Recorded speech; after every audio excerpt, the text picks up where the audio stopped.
సమంత ప్రతిష్ట ఫౌండేషన్ పేరుతో ఓ స్వచ్ఛంద సంస్థను నడుపుతున్న సంగతి తెలిసిందే.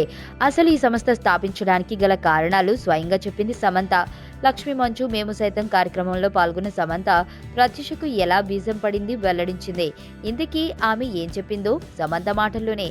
నేను బాగా డబ్బున్న కుటుంబం నుంచి రాలేదు, లోయర్ మిడిల్ క్లాస్ ఫ్యామిలీ. అయినప్పటికీ నా తల్లి నన్ను ఎంతో గొప్పగా చూసుకుంది. అంత లేమిలో కూడా అమ్మ ఆ పనులకు సాయం చేసేది, నన్ను కూడా అలా చేయమని చెప్పేది. నేను హీరోయిన్ అయిన తర్వాత 3 ఏళ్ల పాటు ఆఫర్లు సంపాదనలో పడిపోయా.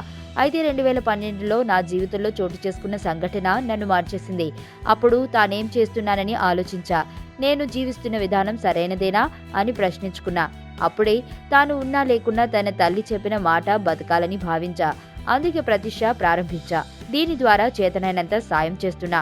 ప్రతిష్ట ఇచ్చిన సంతృప్తి మాటల్లో చెప్పలేను అని చెప్పుకొచ్చింది సమంత.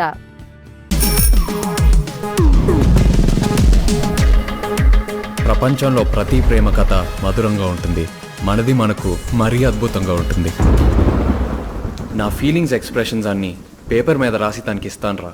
అవసరమా రా ఇదంతా? ఇన్ఫాచ్యువేషన్ రా. రే, అమ్మాయిని చూసిన వెంటనే అలా